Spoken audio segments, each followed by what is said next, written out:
Have you ever had a friend completely vanish from your life, only to crawl back when they see you succeeding? Well, that's exactly what happened to me. After 6 long months of silence and disrespect, he showed up, smiling, pretending nothing had ever happened and I had the perfect response waiting. If you've ever been ghosted, betrayed, or made to feel invisible by someone you trusted, this story will hit you deep. Make sure to hit that like button, subscribe, and stay tuned, because this is one of the most satisfying revenge stories you'll ever hear. It started with a friendship I thought was solid. We shared laughs, plans, even family moments, or at least I thought we did. Then, out of nowhere, he disappeared. No calls, no invites, no explanations. My family and I were shut out of birthdays, gatherings, even casual hangouts. At first, I wondered if we had done something wrong. But deep down, I knew he was punishing me, or maybe just testing how far I could go before I noticed. During our friendship, he had a habit of crossing boundaries. A friendly joke that cut too deep, a comment about my choices, meant to embarrass me in front of others. And yet, I had tolerated it all until he disappeared. I spent months questioning myself. Did I do something to offend him? Was I overreacting? And then came the silent realization. Some people aren't your friends. They just want to control the story. 6 months of ghosting does something to you. You feel powerless. Every time you saw him pop up on social media, smiling with his family, or sharing hobbies we once enjoyed together, a knot formed in your stomach. I wasn't just angry, I was hurt, betrayed. And more than anything, I wanted justice, but not just any justice. I wanted it served in a way he couldn't ignore. Fast forward.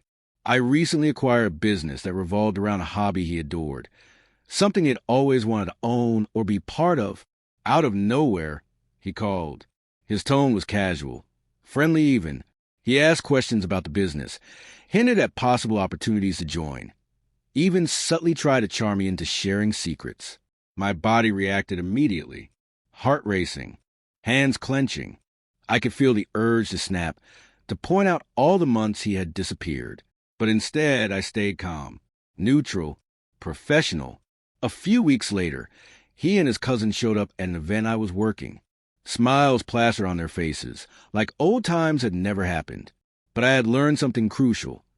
Keep your focus on your work, not the distractions of jealousy. I stayed professional, polite, but distant. Every attempt he made to reconnect was met with calm, measured responses, or no response at all. What's fascinating is the psychology behind this.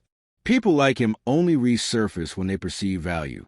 They ghost, they disrespect, but when your success becomes their opportunity, suddenly they're friends again. I allowed myself to observe.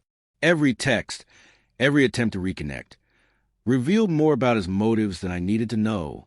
It wasn't remorse. It was envy. I could feel the satisfaction building, not in anger, but in quiet patience. I had worked hard, invested time, and focused on growing something meaningful. He had squandered our friendship. Now, he was just late to the party. He thinks he can waltz back in, pretending nothing happened. He thinks my success is something he can casually step into. Let him watch. Let him wait. I'm not bitter. I'm prepared. My mind ran through scenarios. Confront him? Show him the door? Ignore him completely? I chose the last. Silence was my tool. Distance, my weapon. Weeks went by. His calls became less frequent. His texts less clever, more desperate. Eventually, he stopped entirely.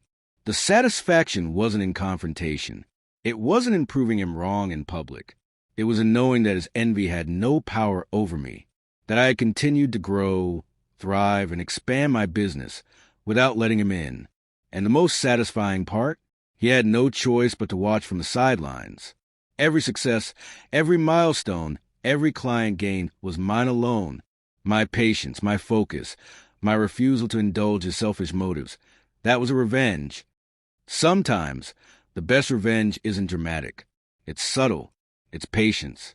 It's living well while others scramble to catch up. I don't wish him harm. But I do enjoy the quiet satisfaction of seeing someone realize that loyalty and respect cannot be faked, and that true success is earned, not begged for. So what's the takeaway? Real friends don't ghost you, when it's inconvenient. Real connections aren't transactional. And sometimes, the sweetest revenge is simply living your life better than they ever could. If this story hit you, smash that like button and let me know in the comments. Have you ever had someone disappear and then try to come back when you were succeeding? And of course, subscribe for more emotionally charged, satisfying,